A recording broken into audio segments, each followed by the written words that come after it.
How many times has this happened to you on the highway? You're driving along and suddenly one of those rigs barrels right past you, shaking your car. And when it happens in the rain and bad weather, it's even worse. So tonight here we ask, how fast are some truckers really going?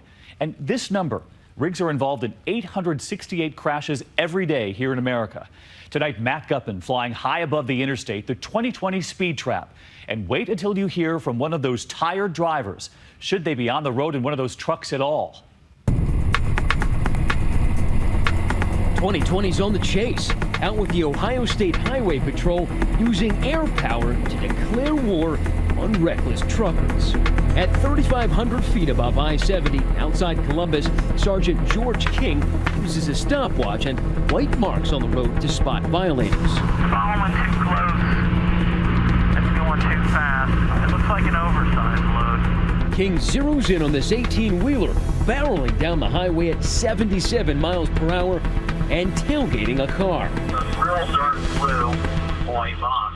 Following too close, 0.34 seconds. I'm now with the ground unit, and Sergeant Reimer jams his cruiser into gear. This guy's going so fast. We are flying right now trying to catch up. You can see how fast we're passing these trucks.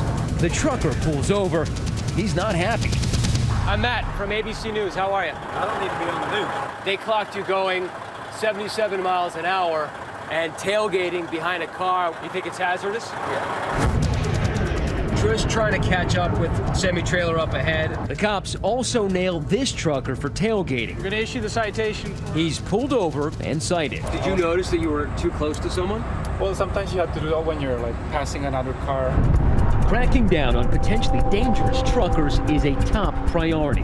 In 2012 alone, there were more than 330,000 large truck crashes in the U.S., nearly 4,000 fatalities, and more than 100,000 injuries. In most cases, it's the truck driver who survives. You have a truck that weighs 80,000 pounds.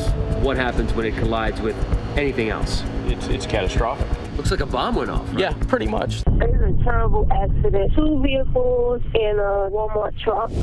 It was this horrifying crash in June that turned the national spotlight on a leading cause of truck crashes: tired drivers. At 1 a.m. on the New Jersey Turnpike, a Walmart truck sped through a construction zone, going 20 miles over the limit and plowing into the back of 3 vehicles, including a limo bus carrying a group of comedians. Comedian Tracy Morgan in critical condition right now. Superstar comedian Tracy Morgan and 2 others were critically injured. Another comedian was killed in the crash.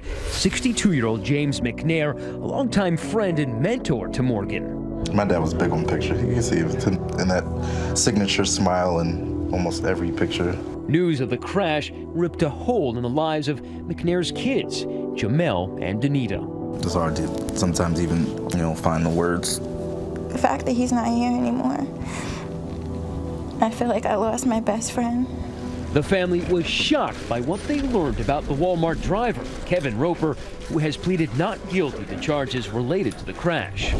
Turns out that Roper had commuted over 700 miles from his home in Georgia to the Walmart facility in Delaware before he even punched in.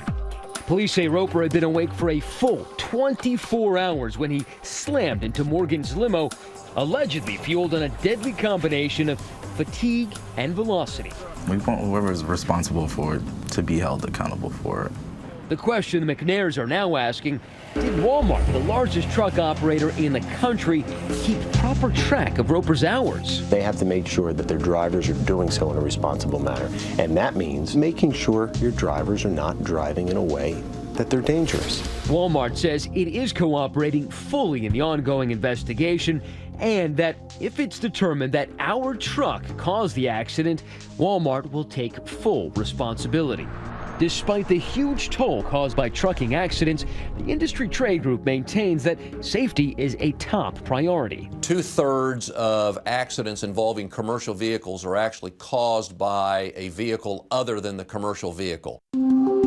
Driving a semi-tractor trailer like this, any small mistake, we can take a life. Out here on the road, trucker Abe Attallah says so many companies put unrelenting pressure on drivers to deliver loads on time. There are other circumstances where companies and drivers will put money ahead of safety. And Attalla says he found that out firsthand on a frigid February night this year. The trucker with the spotless record was in the middle of a 400-mile run to Wisconsin hauling a load of tomatoes for his company K&B. All of a sudden, he says he notices himself drifting dangerously to a type of unconsciousness that truckers call microsleeping. Basically, your eyes are open, your hands are on the wheel, but your brain shuts off for 3 to 5 seconds. Attalla says he was so worried he might cause an accident, he pulled into a truck stop and called the K&B dispatchers. Hey man, we got a bit of a problem, dude. I'm starting to fall asleep going down the road here. But get a load of this. The K&B dispatchers, instead of telling him to just get some rest, hot potato Abe from one dispatcher to another, each of them with the same advice. Get some coffee and then because we don't have a choice on this. Get a cup of coffee, walk around the truck, do something. I already did that earlier, man. Now the last dispatcher is relentless, even refusing to listen to Attalla. Let's get out and get some fresh air. What is it, about 10 degrees outside? Yeah. That'll wake you right up, right? I can get you all fired up. If you want me to make you angry, I can get you woke up that way. He's not getting your goat. No, I knew before I made the phone call I was not moving that truck anymore until I got some sleep. I'm telling you, I'm not safe to drive at the moment. Okay, boy, then here's the deal. We don't have a choice on this. That's not how we work here, KB. I say I'm not going to hurt anybody out here on the road. You know what? You don't need to jump to that. That's dramatic I don't need this morning, right? You're being honest, and he's saying, oh, that's dramatic bullcrap. I don't need this. I mean, it was very clear at that point that he just cared about that load and making that money. But the dispatcher still isn't through. Listen as he now ups the ante, threatening to dock Attalla's pay. Wonder where your paycheck went this week? You know, it came down to where it went tonight. Are we clear on that? Yes, we are clear. Okay, I don't know if you have a wife at home and she's going to ask you, hey, what happened this week? Finally, K&B agrees to send another driver to rescue the load of tomatoes so Attalla can finally get some sleep. So, when you wonder where your paycheck went this week? And ultimately, the company didn't dock his pay.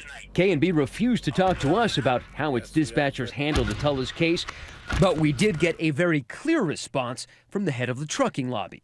Well, the driver was obviously doing the right thing. And the dispatcher was obviously doing the wrong thing. There's just too much at stake when you have a commercial vehicle going down the nation's highways with a fatigued driver. Attalla decided to quit K&B a few months ago. He's still driving a truck, hauling loads between the booming oil shale fields of western Pennsylvania. He now says he's proud of exposing one of the industry's biggest dangers and of keeping his record and conscience clean. This is the side of trucking that people never see. You know, this is the kind of treatment that drivers have been putting up with for so long because we know that our jobs are on the line here.